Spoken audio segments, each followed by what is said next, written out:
Alright, hello everybody, welcome back to another video, and today we will be looking at the Noah's Ark trap. And rather than a trap, it's a setup that either side can play. And by a setup, I mean like it's just a position that comes about, but the kind of position that comes about is known as the Noah's Ark trap.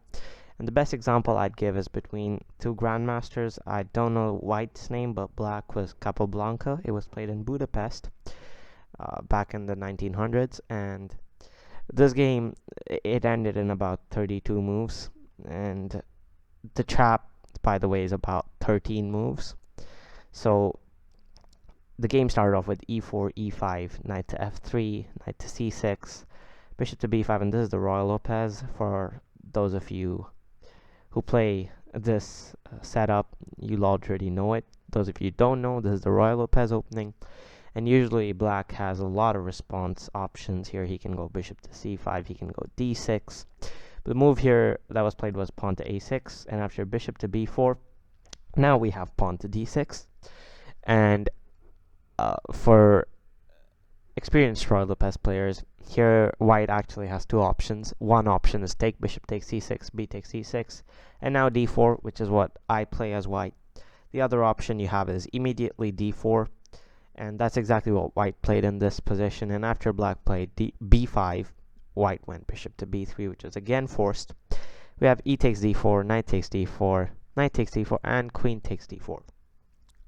Well, queen takes d4 is actually a blunder if you all thought White was really smart. The reason being pawn to c5. And now you might be thinking, hold up, isn't that kind of a blunder from Black's point of view? Well, I'd say, in theory, if you can only look 2 moves ahead, you're right. But it's actually the best move, and it wins you the bishop on b3. Well, let me just explain why.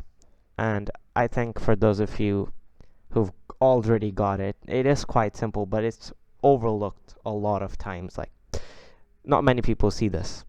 And obviously, what are White's options here? Queen to d5. If he goes back, you have c4 and you just lose the piece. If you try something sneaky like bishop takes f7, you have king takes f7. After queen to d5, you have bishop to e6, and all your hopes and dreams have failed. So the only option you have here is an immediate queen to d5. What this does is it threatens the rook on a8 and the pawn on f7, so it's like a double attack. But one move from Black saves both of these things from happening, and that move is bishop to e6. Well, obviously, again, if White goes back, you have c4.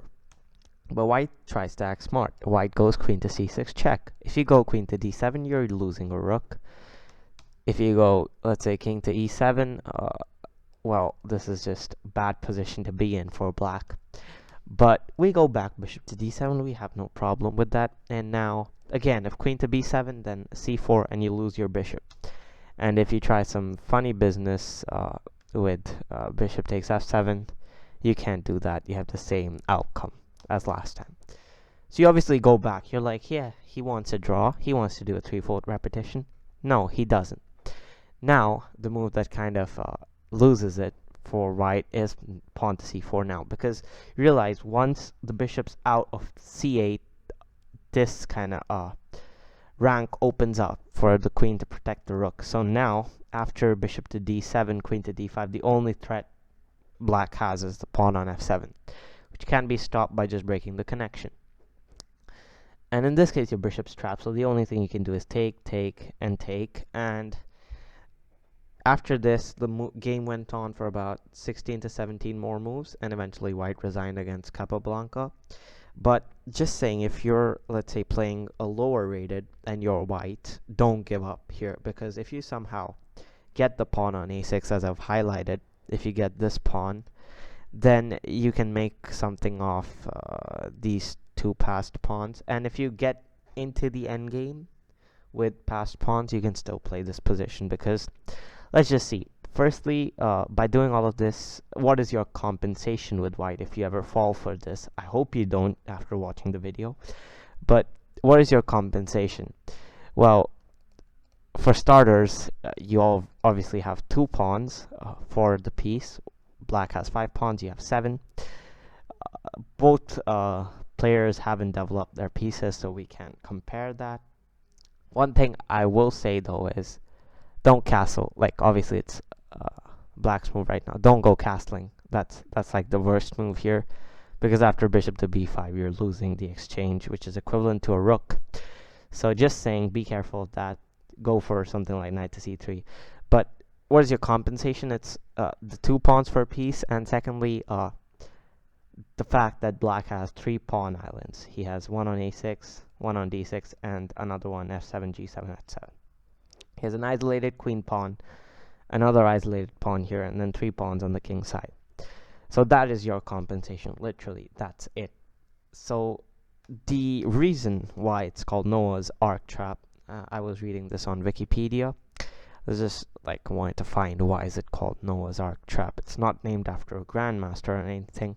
Well, apparently it's because the trap is as old. It's kind of a metaphorically speaking, it's as old as Noah's Ark. It's been there for a long time, and kind of a hyperbole. But the other reason being that this kind of setup you have with a6, b5, c4 looks like an arc. I don't know, that's what the internet says, so I'm going with that. So it looks like an arc, so they call it the Noah's Ark Trap. But anyways, the name isn't that important. That's not why we're here. Now you might be thinking that this can't, only arise in the Ruy Lopez, and you will be right. It can also come up in the Sicilian. But the thing is, in Sicilian, white won't always fall for it because of the simple reason. I'll just show you. You have e4, c5, knight f3, knight to c6, and now white goes bishop to b5, which is the Rossolimo. Black plays bishop pawn to a6, and this is not exactly the most common move. Usually, the main line's either g6 or play e6, like how Kasparov used to play it with the knight e7 variation. But if black ever plays a6, for you white players who play Rossolimo, or didn't know this was called Rossolimo till now and just used to play it for fun, well, the move here is bishop takes c6, and then you go castle, and then play something like c3, d4, try to break the center. But the only way white can fall for the Noah's Ark Trap here is if he goes bishop to a4, which after followed by b5, bishop to b3, c4, you get the same position. The only difference is you haven't exchanged your d-pawn and your queen's not out. But other than that, everything's the same. So you're forced to take. But the only difference between the Ruy Lopez Noah's Ark and the Rossolimo Noah's Ark is that you just get 1 pawn as compensation, and therefore you only get 2 pawn islands. So this is a worse situation to be in. Obviously, I think playing knight to a3 again wouldn't be that good of an idea because d5, never know, or even knight to a5. So just go for something like a simple development. I mean, it's kind of hopeless playing this position, but then again, you shouldn't give up in chess. So yeah, but again, if you fall for this in Rossolimo, you have less chances of getting any sort of compensation back. That's all I'm saying. But I think you can get the c4 pawn back if you like pursue hard, like you go, let's say, queen to e2, then you take your knight out from a3, you go, let's say, eventually drag this knight out of c6 to protect the pawn, and you go knight to e5. So white has some tricks up his sleeve as well. If you go, let's say, knight to a3, he goes knight to a5, you can always go knight to e5, threaten something like queen to h5. So don't completely give up hope just because you're a piece down in the opening. You should still play on. So anyways, guys, that was the Noah's Ark Trap. And if you did enjoy the video, as always, hit the like and subscribe button.